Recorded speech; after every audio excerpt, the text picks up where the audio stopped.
Hey guys! నేనైతే ఈరోజు మంచి యూజ్‌ఫుల్ వీడియోస్ అయితే మీ ముందుకైతే వచ్చేసా. సో, రీసెంట్‌గా అయితే తెలంగాణ గవర్నమెంట్ అయితే ఒక కొత్త స్కీమ్ అయితే లాంచ్ చేసింది. అదే రాజీవ్ యువ వికాస పథకం.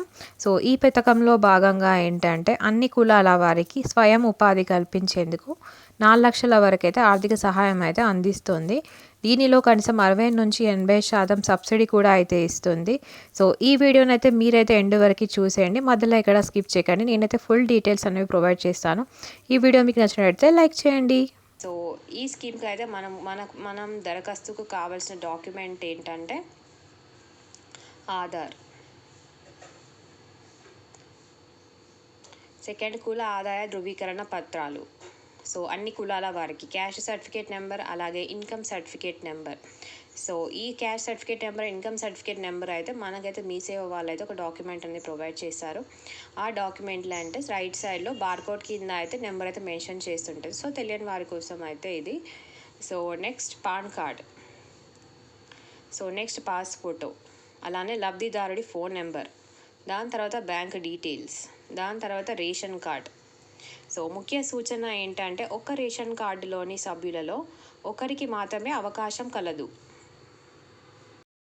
దీనికి మనకి ఎలిజిబిలిటీ క్రైటీరియా ఏంటి అంటే పర్మనెంట్ రెసిడెంట్ అయి ఉండాలి, SC, ST, BC, minority and కమ్యూనిటీస్కి చెందినటి వాళ్ళు అయి ఉండాలి. So be unemployed at the time of application చేసేటప్పటికి మనం అన్ఎంప్లాయిడ్ అయి ఉండాలి. సో జాబ్ అనేది ఇది ఉండకూడదు. సో మనం కావాల్సిన డాక్యుమెంట్స్ అయితే మనం అయితే అప్లికేషన్ టైంలో అన్నీ అయితే ప్రొవైడ్ చేయాలి. సబ్సిడీకి వచ్చేసరికి ఫర్ ఎగ్జాంపుల్ మనం 1,00,000 అమౌంట్ అనేది తీసుకున్నాం అనుకోండి, లోను 1,00,000 తీసుకుంటే గవర్నమెంట్ అనేది దానికి 80% సబ్సిడీ అనేది ఇస్తుంది. మనం ఎంత కాంట్రిబ్యూట్ చేయాలంటే 20%.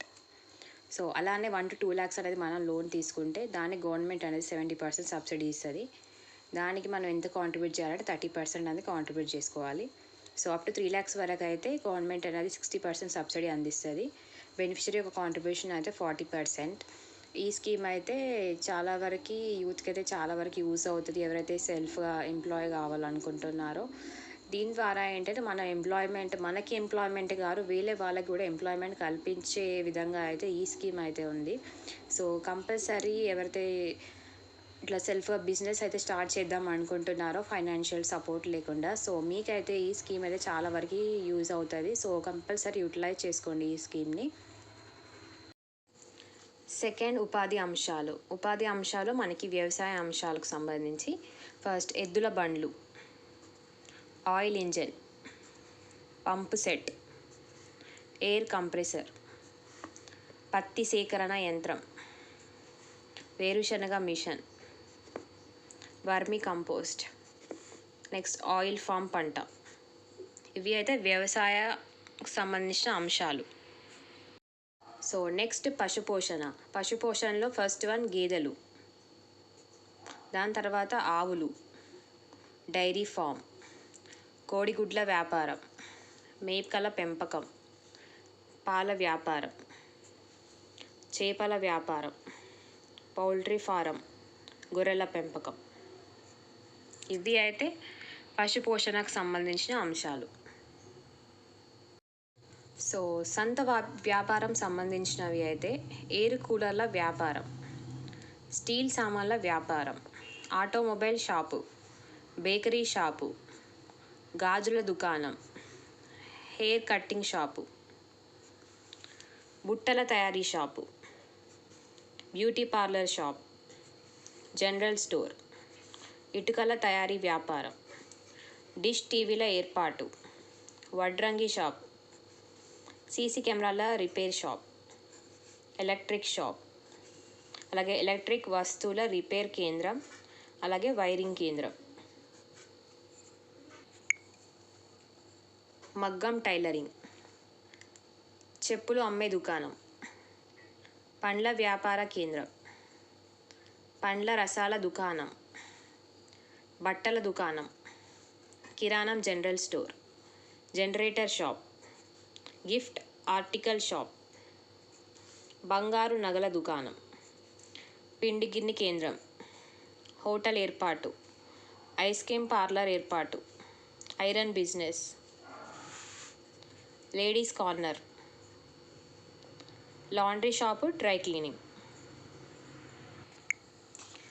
పేపర్ ప్లేట్ల తయారీ, lights decoration and sound system, అగరబత్తుల తయారీ, mini super bazaar, medical and general store, auto tiffin centre, motor mechanic, motor and pipe line, mutton shop, paan shop, paper బ్యాగ్ల తయారీ, ఫోటో అండ్ వీడియో షాప్, పిండి గిర్ని,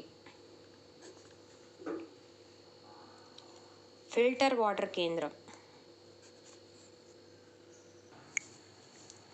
readymade బట్టల దుకాణం, చీరల వ్యాపారం, slab cutting machine, spray painting machine, steel and cement, stitching machine, suppliers shop, మిఠాయిల shop, tailoring, welding shop, water servicing centre, కూరగాయల వ్యాపార shop, tiffin tea shop, TV mechanic shop, cell phone recovery shop, cement iron shop, centring పరికరాల shop, చెప్పుల తయారీ shop, అలాగే chicken centre, బట్టల వ్యాపారం, coffee hotel, concrete millers పరికరాలు, cool drink shop, crane, curries point, cycle mechanic, వ్యాధి నిర్ధారణ కేంద్రాల ఏర్పాటు, digital camera shop, diesel auto, setup బాక్సుల ఏర్పాటు, కూరగాయల దుకాణం. ఈ అంశాలు అయితే మనమైతే దరఖాస్తు చేసుకోవచ్చు వీటికి సంబంధించినవి. సో పై వాటికి దరఖాస్తు చేయడానికి చివరి తేదీ ఏంటంటే 5th April 2025. ఈ స్కీమ్ని మనం ఎలా అప్లై చేయాలి అంటే మన నియర్ బై మీ సేవా సెంటర్స్లలో ఆర్ నెట్ సెంటర్స్లో అయితే వాళ్ళైతే అప్లై చేస్తారు. సో దీనికి ఫీ అనేది ఏమీ ఉండదు, బట్ అప్లికేషన్ ఛార్జెస్ మాత్రమే ఉంటాయి. సో మనమైతే ఈజీగా అప్లై చేసేసుకోవచ్చు. కంపల్సరీ యూటిలైజ్ అయితే చేసుకోండి ఈ స్కీమ్ని అయితే. ఈ వీడియో అయితే మీకైతే నచ్చిందని నేనైతే అనుకుంటున్నాను. ఒకవేళ మీకు నచ్చితే లైక్ చేయండి. అలాగే మరిన్ని అప్డేట్స్ కోసం నా ఛానల్ని అయితే సబ్స్క్రైబ్ చేసుకోండి. Likhita Patel vlogs. Thank you.